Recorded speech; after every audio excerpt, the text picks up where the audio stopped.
The Wild West you saw in the movies never existed. The women in saloons weren't those seductive, bold figures. Most of them ended up there before they turned 20, trapped in debts they could never pay off. Few survived more than 5 years living that life. What happened to them is something no one in Hollywood had the guts to show. Today we're going to look at 23 of these stories of real women. Number 1. In Virginia City, Nevada, during the silver mining boom, prostitutes lived and died without anyone ever recording their names. Most of them vanished without a trace. But a woman named Mary did something different. Before she died, she carved a message into the wooden wall of the room where she worked. The words were simple and straight to the point. I was someone's daughter.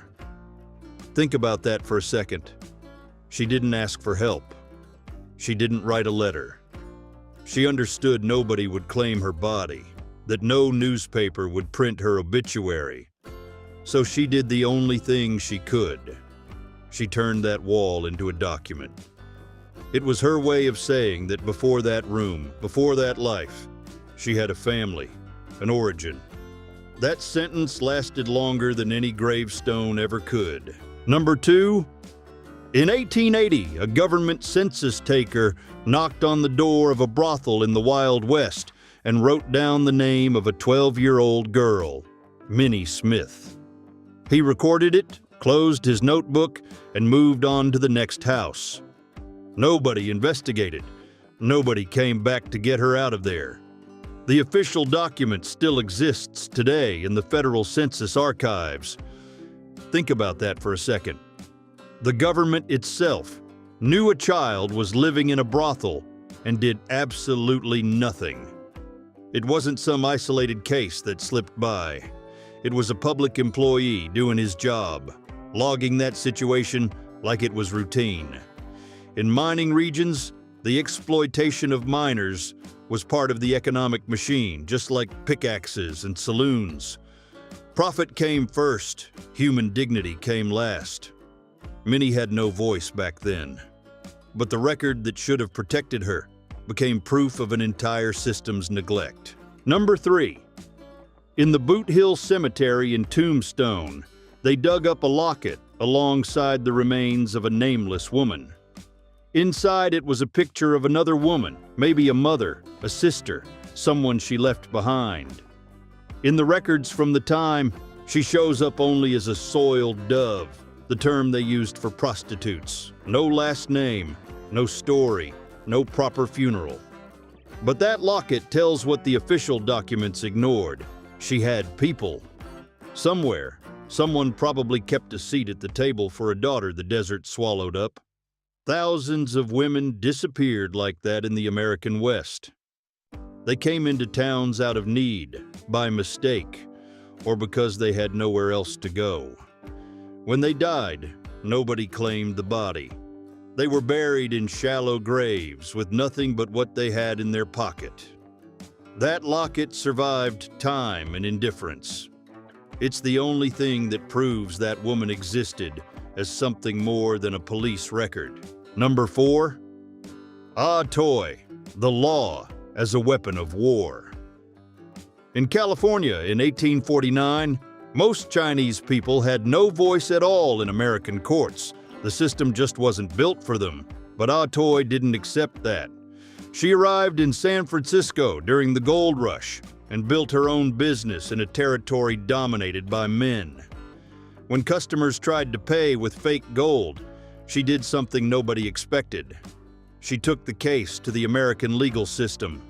A Chinese woman, an immigrant, suing white men in a California courtroom in the middle of the 19th century. The judge accepted the case. The courtroom got so packed, they had to control who came in. Ah Toy didn't ask for favors. She learned the rules of the game and used those same rules against people who thought she had no rights at all. In a country where the law was made to protect some and ignore others, she found a gap and slipped through it. Number 5. Irish Mag, the blood precedent. In '86, Deadwood was a mining camp with no official law. When Irish Mag stabbed a man who attacked her, nobody expected her to walk free.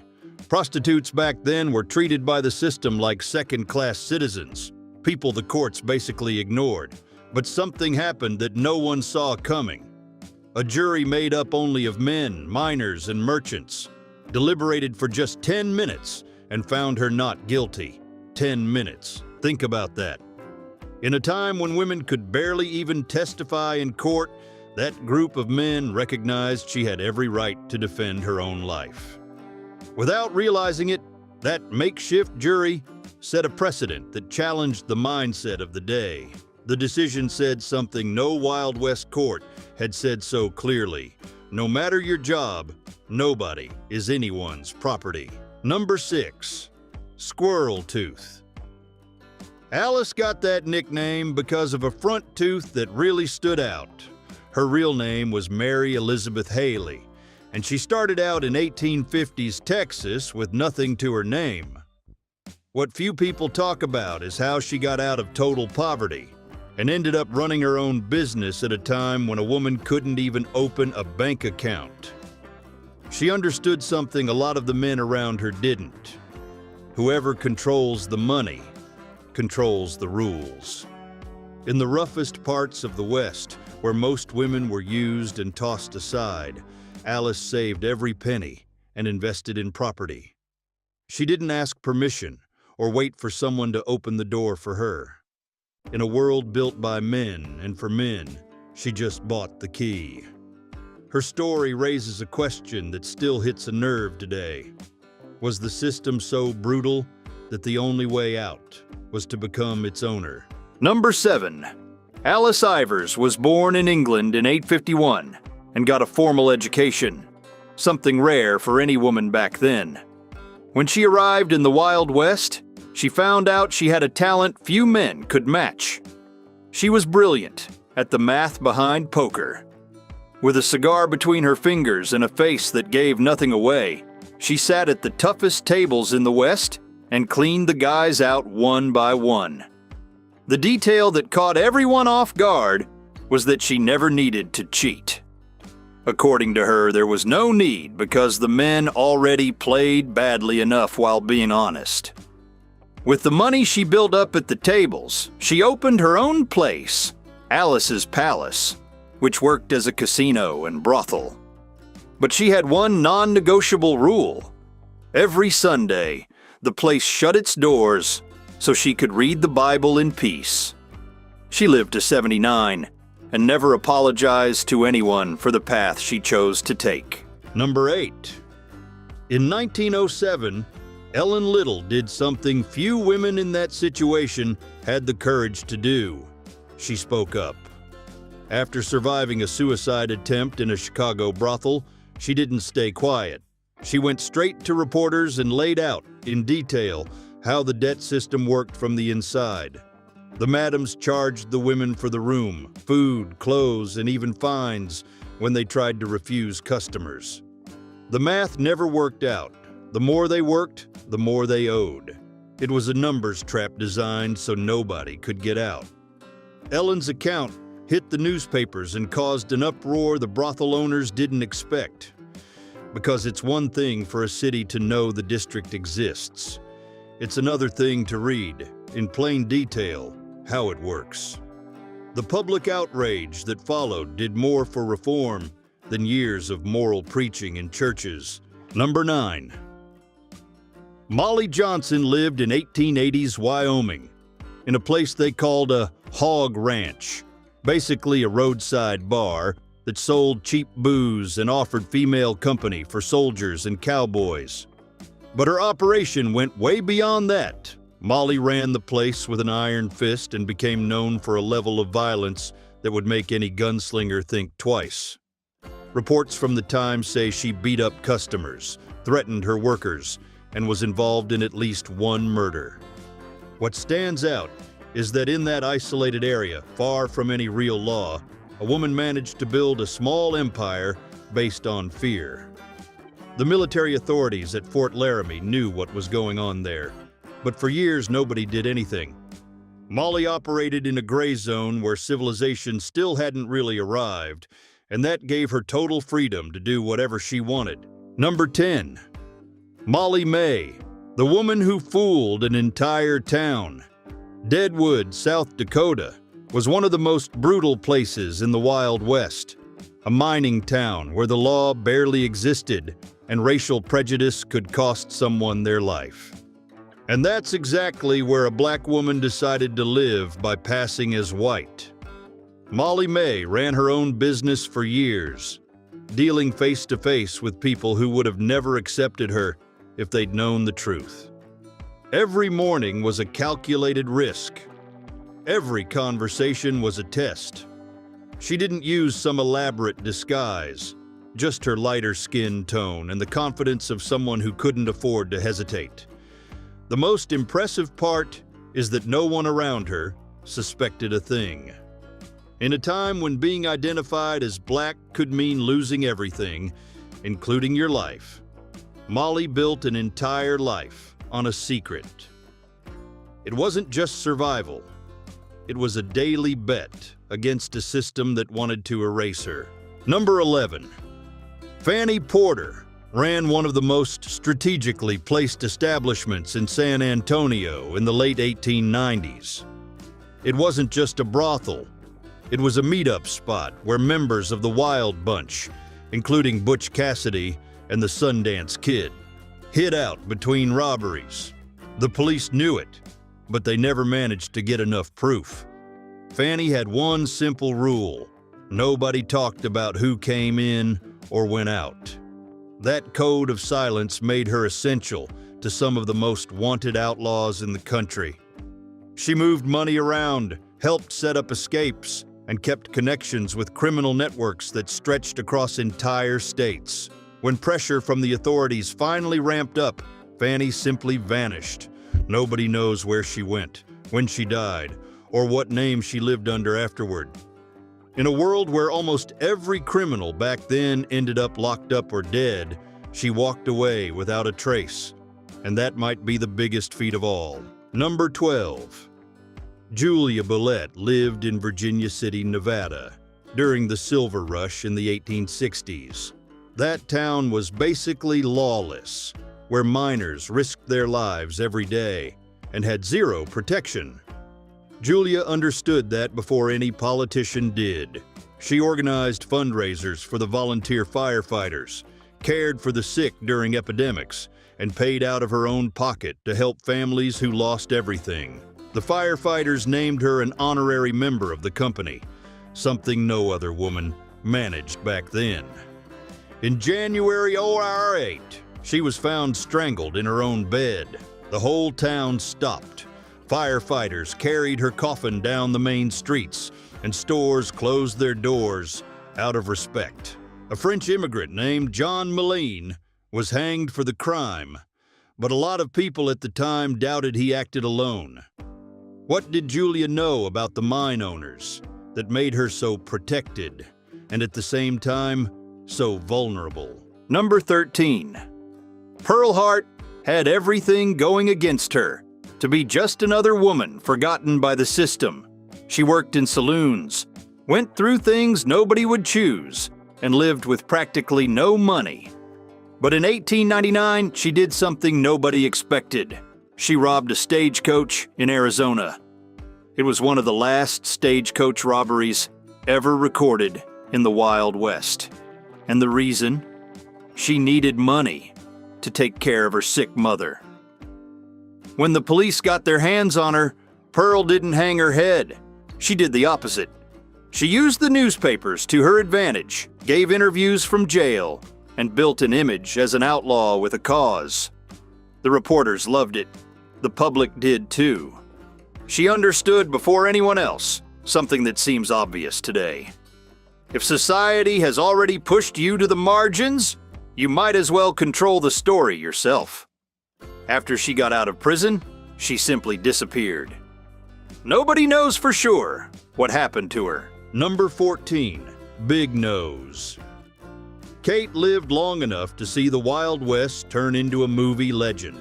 Born in Hungary in 1850, Mary Catherine Horany, crossed the ocean as a child and ended up surviving things that broke men far tougher than she was. She was orphaned early, ran away from a foster home, and by 16 she was on her own in the most dangerous saloons in American territory. It was in that world that she met Doc Holliday, the tubercular dentist who became a gunslinger. It's said that one night in Fort Griffin, Texas, she set a building on fire to stir up chaos and pull Holliday out of trouble that probably would have ended with him hanging from a rope. For decades, journalists and writers tried to get her to spill the details of the shootout at the OK Corral and her life with Holliday. She refused almost all of it. She died in 1940 at 89 in Arizona.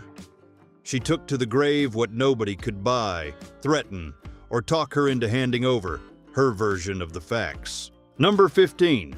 Dora Hand, The Collateral Damage of Power, Dodge City, 88. Dora Hand was a saloon singer and also sang at church on Sundays, a woman respected on both sides of the street. One October night before dawn, a gunman named Spike Kennedy fired at Mayor Dog Kelly's house, looking to settle a personal score. The bullet went through the wall and killed Dora while she slept in the mayor's bed. The mayor wasn't even there that night. She had nothing to do with that fight. Bat Masterson and Wyatt Earp went after him and captured Kennedy, but the guy was acquitted at trial. Dora's death showed something that kept happening on the frontier. Feuds between powerful men made the people nearby pay the price. And almost always, it was a woman. Number 16. Kitty Leroy was only 28 when she was shot dead by her own husband in Deadwood, South Dakota, in '87. The story that made it down to us usually paints it as a love and jealousy drama, almost like a movie script. But when you look at the facts calmly, the picture changes a lot. Kitty owned a saloon, played cards better than most men in town, and carried several pistols. In a territory where women could barely own property, she built her own business. Her fifth husband couldn't handle living with a woman who didn't need him for anything. So he did what insecure men do when they lose control. He used violence. After killing her, he turned the gun on himself. For decades, people told this story like a tragic romance, but today, we recognize the pattern. It wasn't passion, it was possession. Kitty paid with her life for something that shouldn't cost anyone anything: independence. Number 17. Belle Siddons wasn't your average Wild West woman. Born into a Southern family with a formal education, she spoke French, played piano, and knew literature. After the Civil War, where she worked as a Confederate spy, her life took a turn nobody expected. She ended up in the saloons and brothels of towns like Deadwood. But here's the detail that changes everything. She wrote. She put down in letters what was happening around her with brutal clarity. In one of those letters, she described the women in that world as walking dead. Think about that. A woman with an elite background who'd already risked her life for the Confederacy, now stuck in a world she herself knew had no way out. Those writings are rare. Almost no woman in that situation left her own record. Belle did. And what she described was anything but glamorous. Number 18. Eleanor Dumont, known as Madame Moustache. She came over from France and took over the gambling tables of the Wild West at a time when a woman couldn't even walk into a saloon. When she was young, Eleanor Dumont was such a skilled dealer that minors lined up to play at her table.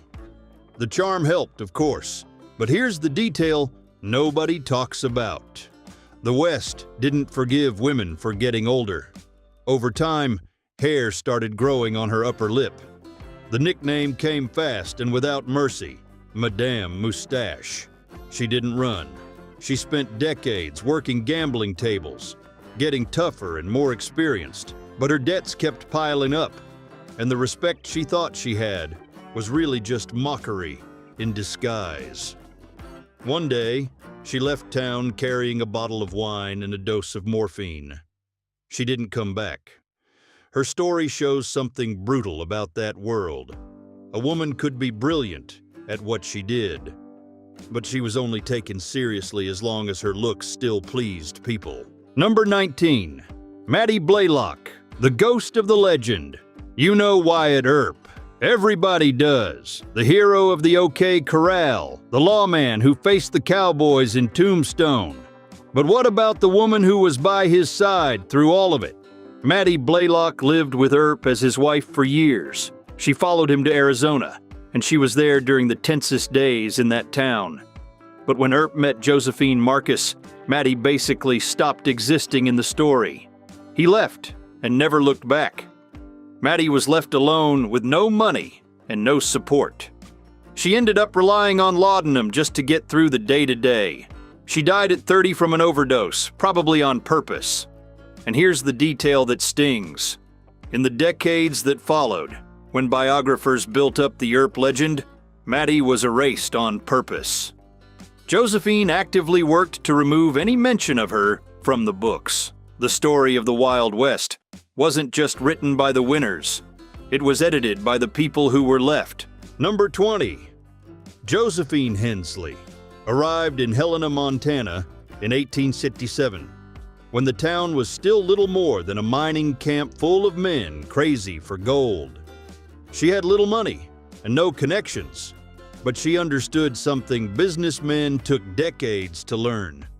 Whoever controls a city's entertainment controls the city. Within a few years, she owned property, saloons, and establishments that high society visited in secret but condemned in public. The same politicians pushing for laws against her businesses showed up at the back door after dark. The detail few people mention is that Josephine funded construction projects, loaned money, and helped Helena become the state capital. When she died, her fortune matched that of any local tycoon. The town she helped build made sure to erase her name from the official story, but property records don't lie. She was in everything. Number 21. Calamity. Jane was born Martha Jane Canary in 856 in Missouri, the daughter of a poor family that fell apart early.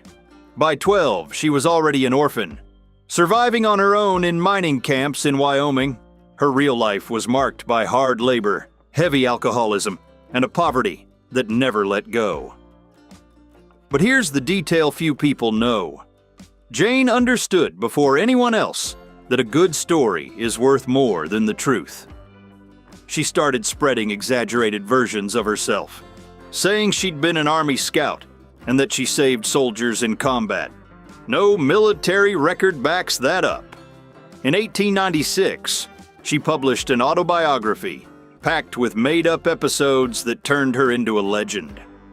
And the most calculated move of all, her last request was to be buried next to Wild Bill Hickok in Deadwood, a man who barely knew her.